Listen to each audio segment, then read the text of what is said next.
Call to order the meeting of the Board of Education scheduled for Tuesday, November 18th, 2025, held at 7 p.m. at Wyandotte City Hall, 3200 Biddle Avenue. Roll call, please. Member Bevan Partial. Here. Member Kane. Here. Member Kinney. Here. Member Lo Cicero. Here. Member Martinez. Here. Member Weber. Here. President Circovich. Here. Perfect attendance. Great. Please stand for the pledge. I pledge allegiance to the flag of the United States of America and to the republic for which it stands, one nation, under God, indivisible, with liberty and justice for all. Thank you. Perfect. Reading of the minutes. The proposed summary from the November 4th, 2025 work session is included in your packet. Secretary Lo Cicero reviewed the summary and found it to be in order and acceptable as presented. May I have a motion? I move approval of the proposed summary for the November 4th, 2025 work session be approved as presented. Support. Any discussion? Seeing none, you may attach the roll. Roll attached, motion carried. Yes. You missed the recitation. Thank you. I do that sometimes. That's why we're. I just love the reading of the minutes so much. All right. Secretary Lo Cicero will read the vision statement and Treasurer Martinez will read the mission statement. Vision statement: a diverse, equitable, and inclusive community that develops resilient, innovative, and engaged individuals. In the mission statement, collaborating and inspiring to educate, engage, and empower all. Thank you. I apologize for that. I appreciate the reminder.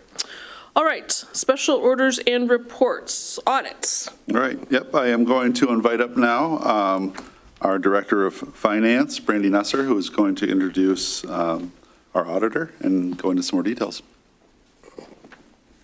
Good evening. I think you all know by now this is my favorite presentation to give. I love the audit. It's kind of like our report card to show how we've done for the year. It compares our budgeting with actual numbers, lots of good data. And I'm always proud of the audit when we can come, with a clean opinion and be within budget, which we were this year. Just to explain a little bit about the process, it starts in July. We close out the year end for June 30th. We work on audit work papers, reconciling accounts, wrapping up our grants. Field work starts in September. The auditors come out and visit us. They usually stay for a week.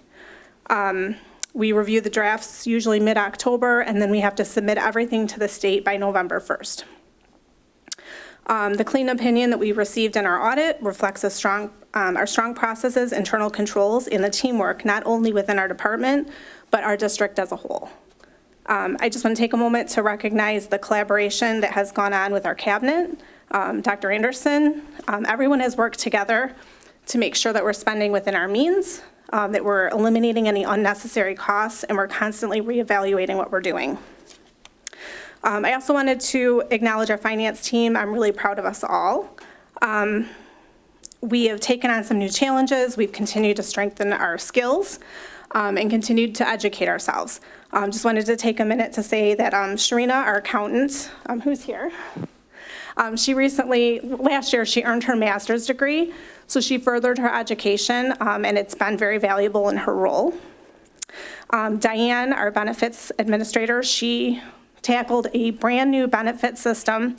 We just closed out our open enrollment with all of our employees enrolled in it. I think it's going to be fantastic. Bridget she does payroll, she ensures that more than 800 of our staff and contracted staff are paid biweekly. And Tressa, our administrative assistant, she is taking her MSBO classes to become certified in MSBO. So their dedication is definitely a key to our success. And with that, Tim has a presentation from Yo and Yo to show results from our audit.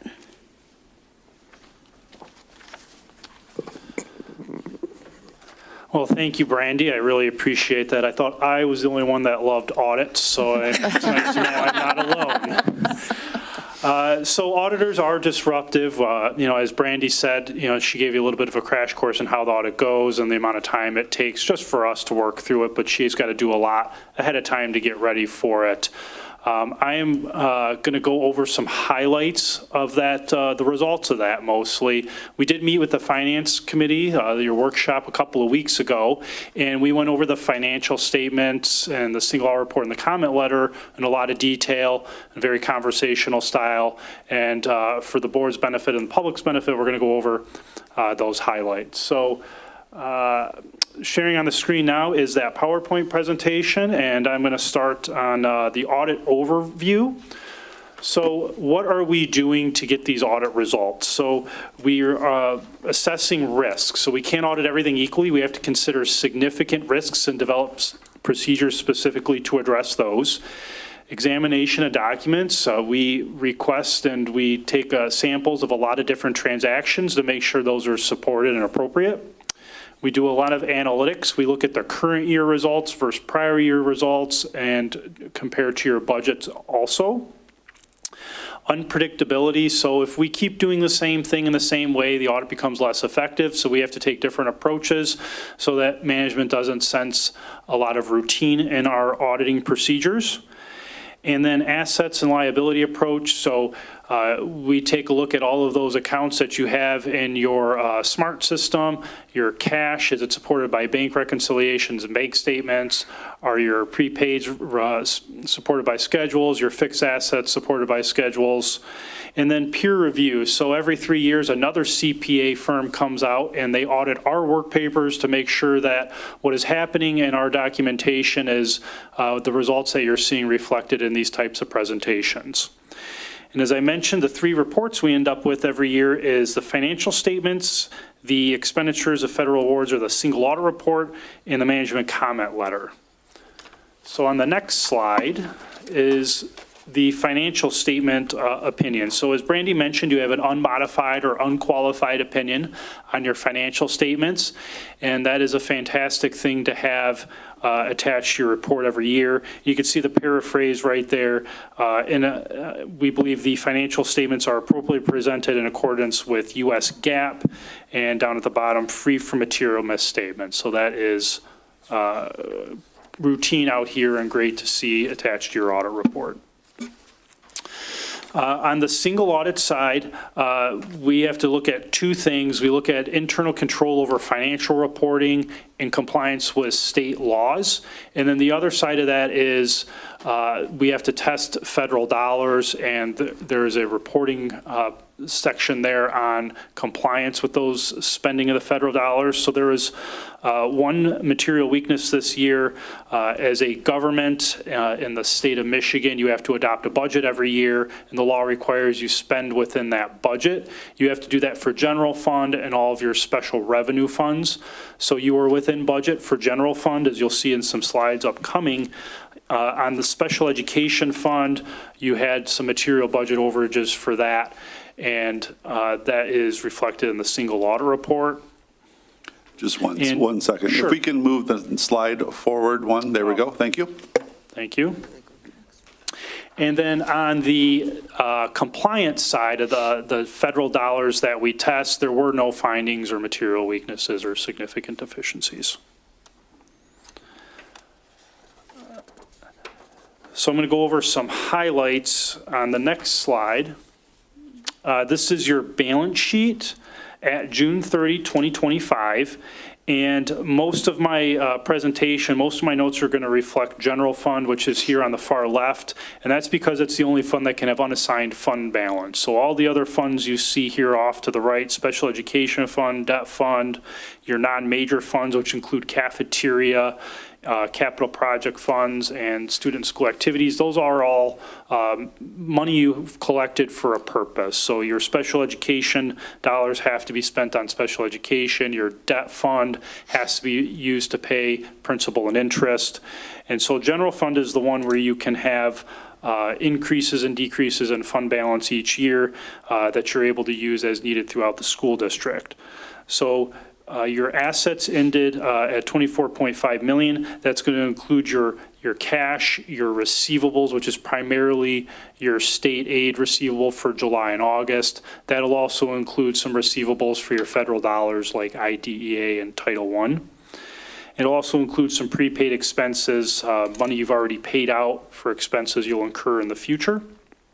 And then it includes your liabilities of $11.6 million, which includes your normal payables for your routine bills for supplies and utilities. It also includes your payroll accruals for especially the teacher's contract accrual for time earned in July and August, but already a liability at June 30. or I'm sorry, they earned it at June 30, but it's going to be paid out in July and August. I said it backwards. And then you've got your assets less liabilities, less some deferred inflows, gives you a total fund balance of $12,601,000 down in the bottom left-hand corner. So you do have some different things going on down at the bottom in the fund balance.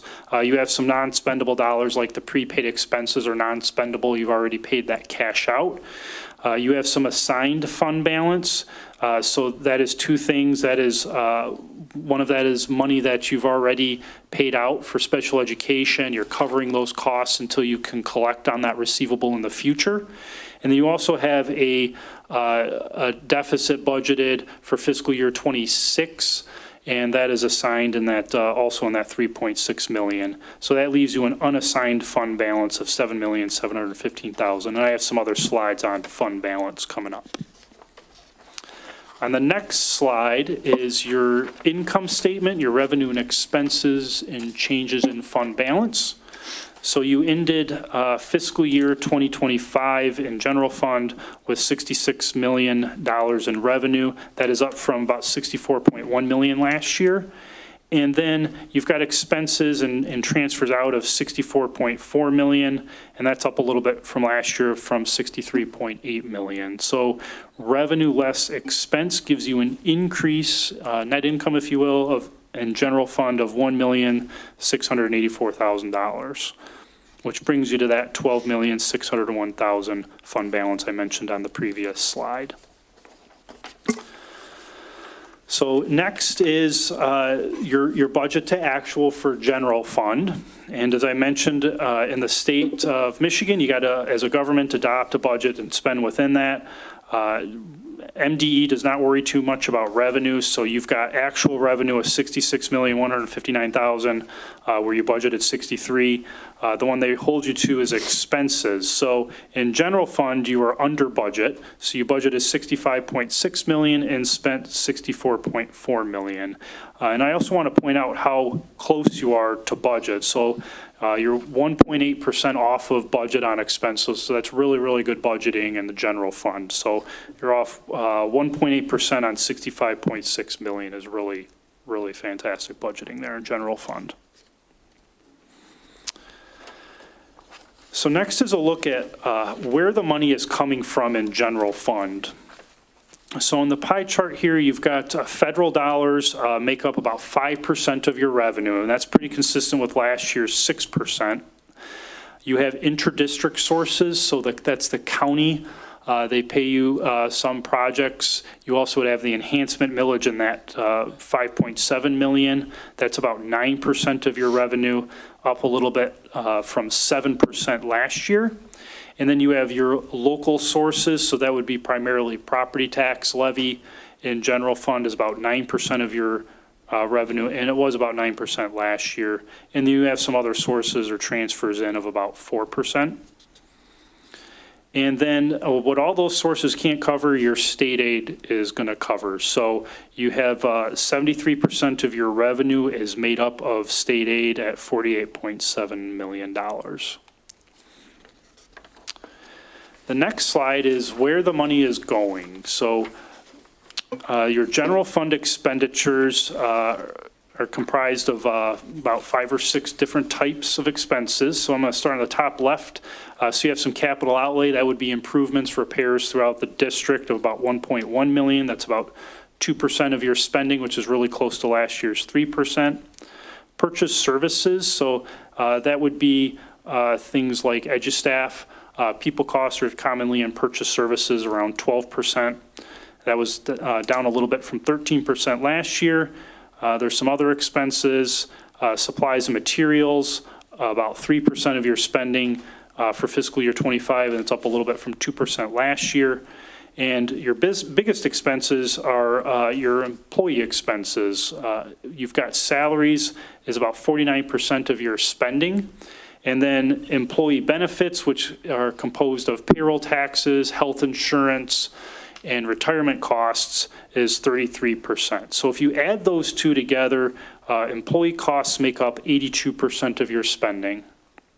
And then, as I mentioned, purchase services has things like subs, EduStaff would be in there. So you do have some more people costs captured in that, that part of the pie also.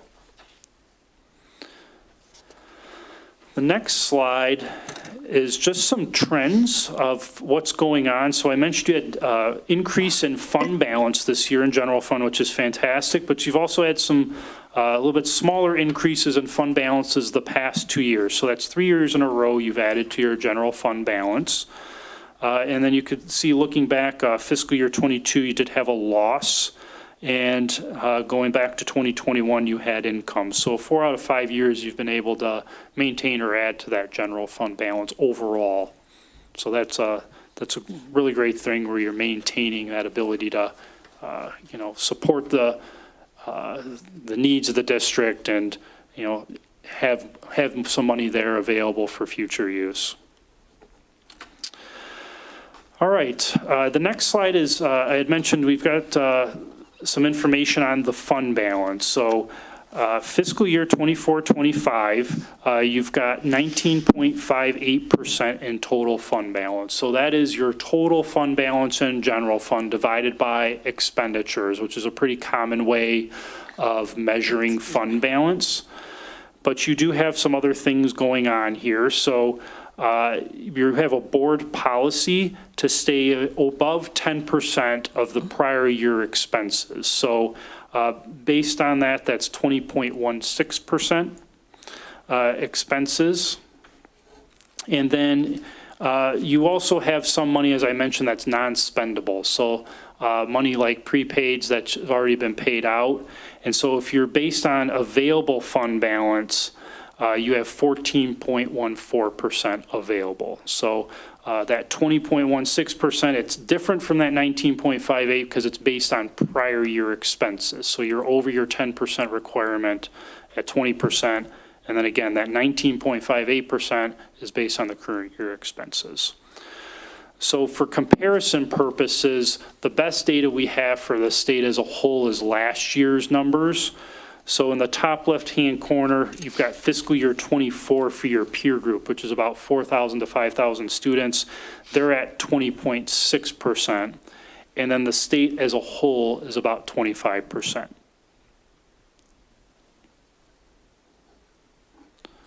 So lots of information there. Any questions so far? I've got 1 or 2 slides left. When we're looking at available fund balance, that is the number that, as a board, we keep an eye on in terms of maintaining our 10% policy, correct? The other policy, where you said above at 20.16, that's not necessarily all available. Is that correct? That would include all of the fund balances. So money that's assigned, money that's non-spendable. That 14.4% is just based on what you expect to have for future spending. That's not it's unassigned. Okay. Yeah. Clear on that, board Yes. members? Any Yes. issues on that? Yep. Okay. Thank you Yep. for that clarification. That always is one that I want to make sure I clarify for just my own self even. I don't love we have unassigned money at my own house too, and that means I can't spend it, and that's a super bummer, so.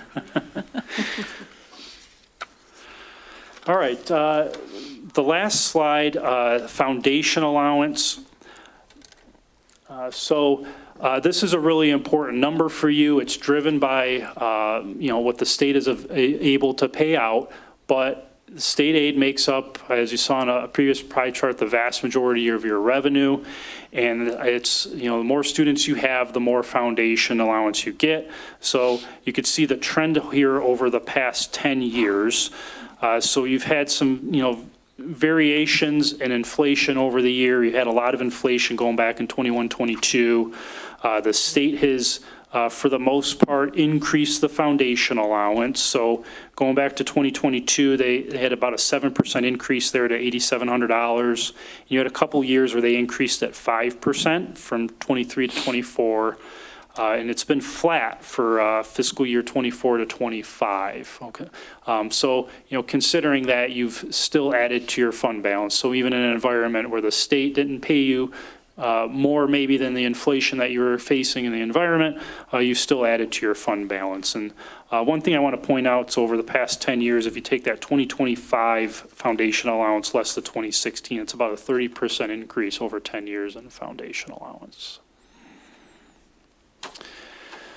So I fielded one question during the presentation. Is there any other questions for me on either the presentation or the financial results?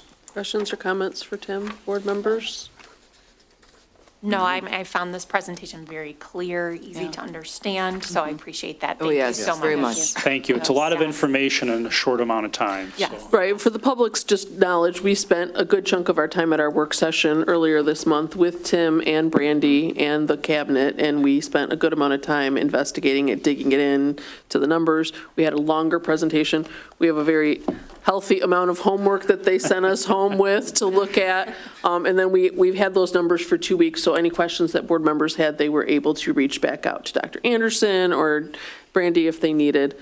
So this was a good presentation to let the community know, but we have already spent a fair amount of time on this. And I thought the presentation earlier this month was exceedingly helpful. It was clear for us and it was well organized. And I just want to thank not only Tim, but Brandy and your whole office. Please take our thanks from the board back to everyone because the way that it was presented, I thought, was very user-friendly for us. It was really nice to see you and Sharina when he said 1.8% was good budgeting. You both had this great smile on your face. Yeah. We really appreciate everything you guys do. Yes, thank you. And you, Tim. Thank you. Yeah, Brandy makes this a smooth process, so she knows debits and credits, and, she's ready for us, and she's very attentive when we're on site. You've got a lot going on here, and I know she's got a lot of day-to-day things, and as we're auditors, we're interrupting her. We're trying to get, the audit done, and she's trying to, keep the lights on too. So we appreciate how much of the time she carves out, how much extra her and her team works to get this done too. Awesome. Thank you. Any other questions or board comments? We good? All right, thank you so much. Thank you. Thank you. Thank you. All right, we'll continue with the regular order of our meeting. Now is the time of the hearing of the public. Wyandotte Public Schools Board of Education welcomes public discourse. Now is the portion of the meeting where the public may address the board. Those who wish to speak should approach the podium, state their name, and address the board. Comments will be limited to 3 minutes per person. Members of the board and district employees will not answer questions during public commentary. Is there anyone wishing to address the board at this time? Seeing none, we'll move to the Committee of the Whole discussion agenda. All right, number 1 is revision to our policy 1000.01, organization and functioning of the board. On November 4th, at a board work session, the board made proposed revisions to 1000.01 policy, organization and functioning of the board. As a result of this review, we recommend the following changes attached. Discussion can be held at this time. So board members, you can refer back to the discussion we had regarding our change in policy. Mrs. Kane, do you want to speak on this a little bit? This was kind of one that you brought for us on Yeah, this. sure. This has to do with the election of officers to the board, and in conversing through email with Brad Banasic, he gave us some direction on this and suggested, he let us know that it was within our authority as a board to do this, and said that whatever is in the policy should also be reflected in the Code of Ethics. And so, do you want me to read what's being added? Well, we're not reading it in the action agenda, so you can read it now if you want. Okay. Just to make that clear, right now, we have number 2 for Code of Ethics, so right now, we're only on The policy. The policy, Right, yep. Right. Would anybody like it read? Do you want Kathy to read it? Or are you all good with Are it? we pretty comfortable with it? You're all good with it? I'm good. Okay. Okay. All right. All right, any other discussion on this policy? We talked about this at our work session as well. All right, then let's move on to number 2 for discussion. Revision to the Wyandotte Board of Education Code of Ethics. On November 4th at the board work session, the board made proposed revisions to the Wyandotte Board of Education Code of Ethics. We recommend that changes will be attached, so we're having discussion at this time. So you want to just summarize what that is a little bit too for us? Yes, basically what we just discussed about the policy will be added to the Board of Ethics. so that whatever's stated in the policy is also stated in the board, in the Code of Ethics. Okay. Okay? Okay. And the gist of our policy and our code of ethics is just stating that we support education of our own selves, and so we're putting some guidelines in for officers to have Yes. educational preparation so that when they are working on behalf of the district, then they are bringing that expertise with them. All right, any other discussion points? Are we good on that? Just a question. So Yes. will we re-sign that code of ethics We then have to after if the we change change? it. Yes, Yes. Mrs. Bearden is prepared to do that. Excellent. Yes, so we'll re-sign it, Thank you. and then it'll be current. All right, let's move to the action agenda. Number 1, Dr. Anderson. Right. A review of the audit reports was presented at a work session on November 4th, 2025, and were reviewed earlier this evening by Tim Crossan of Yo and Yo and our Director of Finance, Brandy Nusser. The Director of Finance and I recommend acceptance of the independent and federal programs audit reports as presented for the year ending June 30th, 2025. I move acceptance of the independent and federal programs audit reports as presented for the year ending June 30th, 2025. Support. Any discussion? Roll call, please. Member Bevan Partial? Yes. Member Kane? Yes. Member Kinney? Yes. Member Lo Cicero? Yes. Member Martinez? Yes. Member Weber? Yes. President Circovich? Yes, motion carries. All right, number 2 is the revision to the policy 1000.01. This is what we just discussed about the revisions to policy. May I have a motion, please? I move approval of the proposed revisions to the 1000.01 policy, organization, and functioning of the board effective immediately. Support. Any discussion? Roll call, please. Member Kane? Yes. Member Kinney? Yes. Member Lo Cicero? Yes. Member Martinez? Yes. Member Weber? Yes. Member Bevan Partial? Yes. President Circovich? Yes, motion carries. All right, next is the revision to the Board of Education Code of Ethics. We'll, at the board work session on November 4th, we made proposed revisions to the Board Code of Ethics, and we'll be recommending the following changes. May I have a motion, please? I move approval of the proposed revisions to the Wyandotte Board of Education Code of Ethics effective immediately. Support. Any discussion about this? Roll call, please. Member Kinney? Yes. Member Lo Cicero? Yes. Member Martinez? Yes. Member Weber? Yes. Member Bevan Partial? Yes. Member Kane? Yes. President Circovich? Yes, motion carries. All right, Dr. Anderson. We have a teacher hire. We needed to hire a teacher at Jefferson Elementary. After following appropriate personnel protocol and completing team interviews, the Director of Human Resources and I recommend a probationary teaching contract be awarded to Alexandria Hodges. I move approval of the probationary teaching contract to be awarded to Alexandra Hodges effective for the 2025-2026 school year. Support. Any discussion? It's in your packet. Roll call, please. Member Lo Cicero? Yes. Member Martinez? Yes. Member Weber? Yes. Member Bevan Partial? Yes. Member Kane? Yes. Member Yes. Kinney? And President Circovich? Thank you. Motion carries. Congratulations to Ms. Hodges. Welcome home.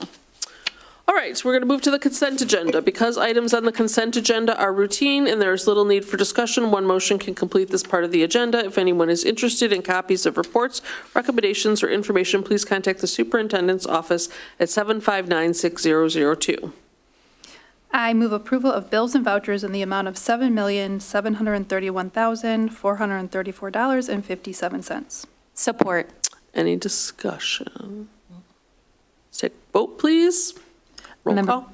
Member Martinez? Yes. Member Weber? Yes. Member Bevan Partial? Yes. Member Kane? Yes. Member Kinney? Yes. Member Lo Cicero? Yes. President Circovich? Yes, motion carries. All right, Committee of the Whole discussion agenda. The next meeting will be the work session on December 2nd, 2025, 6:30 PM at the Board of Education. All right, announcements. Dr. Anderson. Just a quick couple. We are now into winter sports and clubs, and so congratulations, and we're wishing the best for all of those who represent our schools every day in their activities, and love to see every student involved in as many extracurriculars as possible. And also a thank you to everyone who purchased bike lights for our students. And so we have a sizable inventory. We're getting them out to students. I know some kids are not riding bikes right now, so we'll have more in the spring as well. And so thank you for all those who have chipped in to help with that. We're hopeful that increased visibility will make everyone safer. Absolutely. Thank you. All right, board members, announcements. Yes. Friday night is the tree lighting, the Academy Youth Choir, and all of the high school students that learn under Mr. Heimer will be there entertaining. And the tree's supposed to be lit right at 6 o'clock. The kids start singing about 5:20. And then the next day is the parade, which some of the school board members will be in, and a lot of our students will be in. Awesome. Thank you. Any other announcements? You All guys right. try to get over to the book fair at Garfield. I was Oh. there today. Oh, good. Yeah. I spent too much money there, but you can always choose your next read aloud for March's Reading Month. You can start shopping now.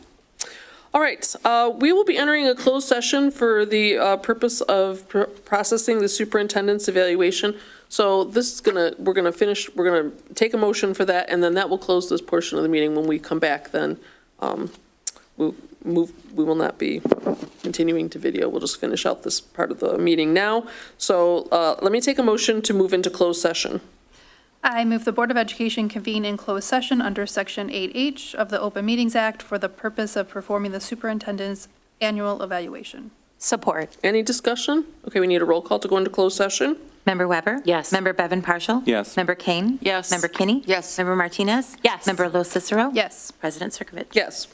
Thank you. All right, we're going to reconvene in closed session.